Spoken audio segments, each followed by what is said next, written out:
Hey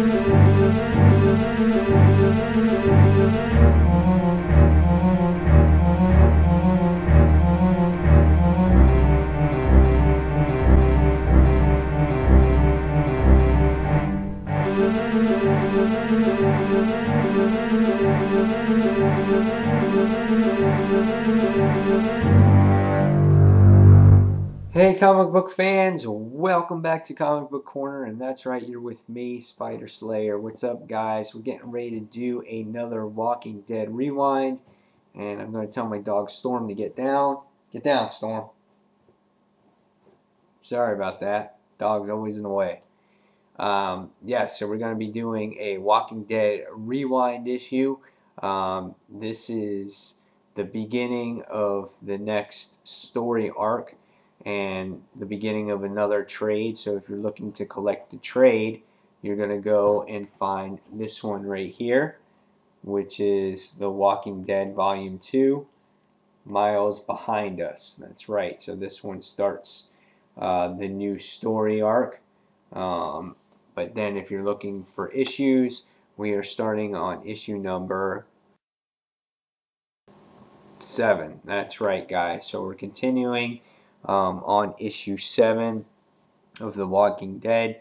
And what has happened is in our last issue, Shane basically got shot by Carl because Shane just went off the loony bin, and Carl saved his father's life because Shane was just about to shoot Rick.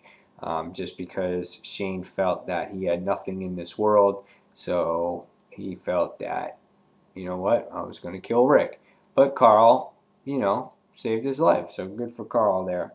And the main difference between the show and the comic here was that there was no zombie Shane, and Carl just straight out killed Shane, where Rick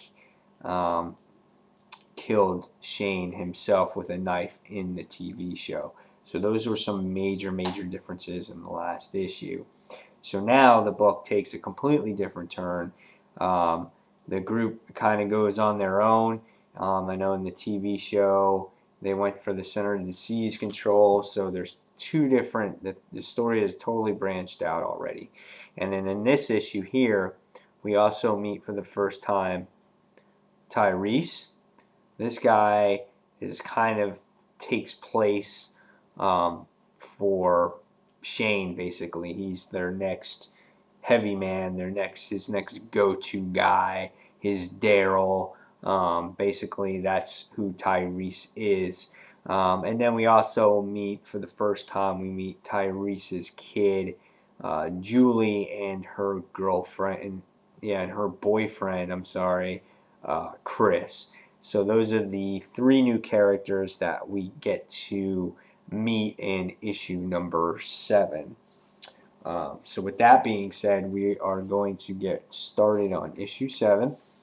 And right here, it starts off like this. In the beginning, when I first read this book originally, I'm like, oh wow, what is so different about this art? I'm like, it's completely different. And at first I was turned off by it, but then this art eventually fits the book. Tony Moore did the first 6 issues, and in issue 7 and in this volume,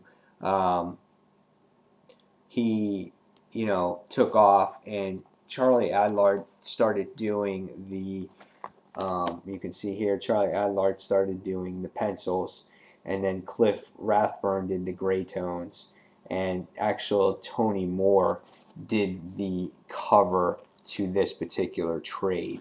So, but at this point, he's taken off, and Charlie Adlard's done it. Now, the artwork, they're both great in their own ways. Tony Moore did so little details on his characters, and Charlie Adlard is kind of a more, not as much detail, more realistic looking type of person. But you'll see the art as we go. So, but it did take me a little while to get used to it. But now I love the art, and it's just part of The Walking Dead, and it kind of makes it a little eerie, not so comic style, and it fits the comic perfect. But with that being said, we'll get started here.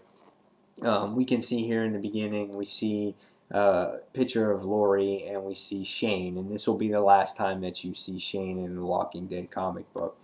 And it's going back to when they left Atlanta, or were going to Atlanta, and they found out that there was no hope. Everyone was getting killed. Lori's family was getting killed. Nothing was going on. Rick was done for. And the one thing what happened is that Shane and Lori found each other, and they felt that there was nothing left. And basically what happens here is that Lori and Shane hook up, and Shane makes this comment, "I've wanted this for so long." So I guess it was before this zombie apocalypse happened that he wanted to hook up with Lori, and he just never did out of being respectful. But you can see here now it was revealed that they did truly hook up. And in the next pages here, we see that Lori and Rick and Carl are looking down at the cross of where Shane is buried, and you can see his hat hanging there. And you know, Lori's just taking it harder than anybody else because he was the one that, you know, protected them. And she basically spits on the grave and, you know, walks away and just says, you know, "You son of a bitch." So it was a very emotional thing for Lori. As the story goes along, we see Dale talking to Rick, and he's like, "See, I told you so. You know, Shane changed ever since you walked in, and he was watching your girl from the very beginning." And you know, and Rick took it into consideration, and he told Dale, "You know what? You're right. I get it. You know." And Dale was saying that Andrea was, you know, as the story moves, Dale was saying that Andrea was keeping track of the days, and the next day was Christmas.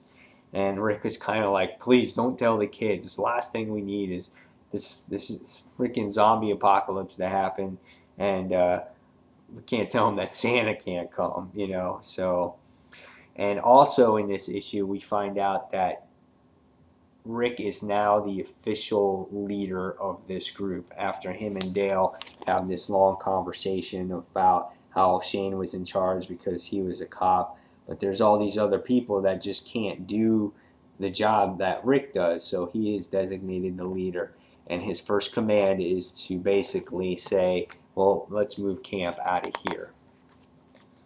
So as the days go on, we see that the group, the camp, is getting ready to leave.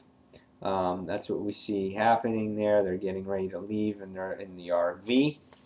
And they go and they take their travels, and it's snowing, and they're driving, and they're moving cars out of the way.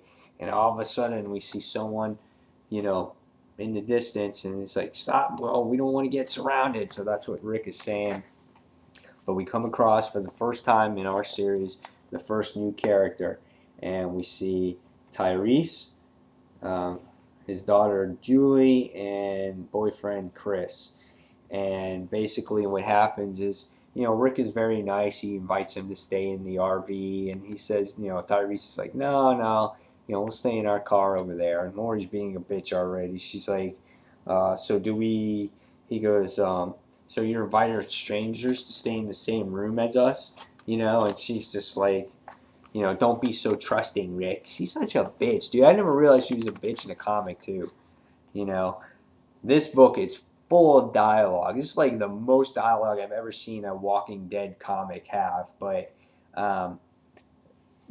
Tyrese and Rick here are just having long discussions about how their survival methods have gone, how they've gotten food, and things of that nature, and, you know, how they can help the group out. And zombies are coming, and Tyrese has a hammer, and Rick has, you know, his axe, and you see the first little zombie encounter between with the two, and we can see that they take them to hatchets to the head, and, you know, it's kind of like a nothing thing. There's a couple of zombies, and Rick is just telling the group, "Hey guys, we're okay," you know, so nothing much there. So as the story goes on, they're moving more cars. They keep driving, just saying, you know, if it wasn't for Tyrese being there to move, um, you know, there would kind of be lost cause. Already, though, you're seeing a budding relationship between Carol and Tyrese, which you don't see that in the show. Carol doesn't have a relationship. Her husband was killed. Um, so again, they're talking around a campfire, and just talking about how Clem does a nice job going to town, finding all this food, and Tyrese was, complimenting the group on thanking them for the food.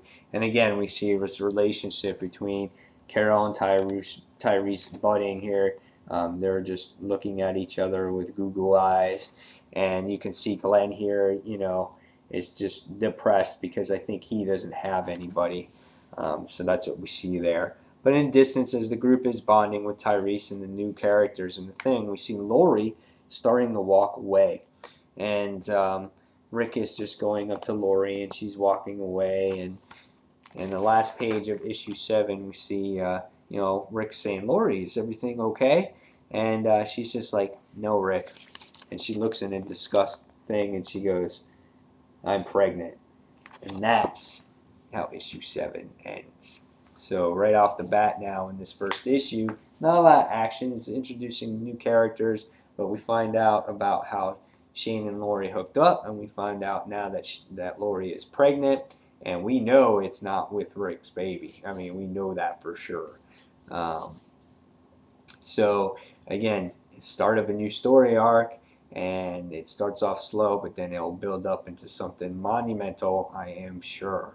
So I am glad that I could give you the beginning of this second story arc and issue 7 at the same time, and tell me what you guys think of issue 7 of The Walking Dead, if you remember it.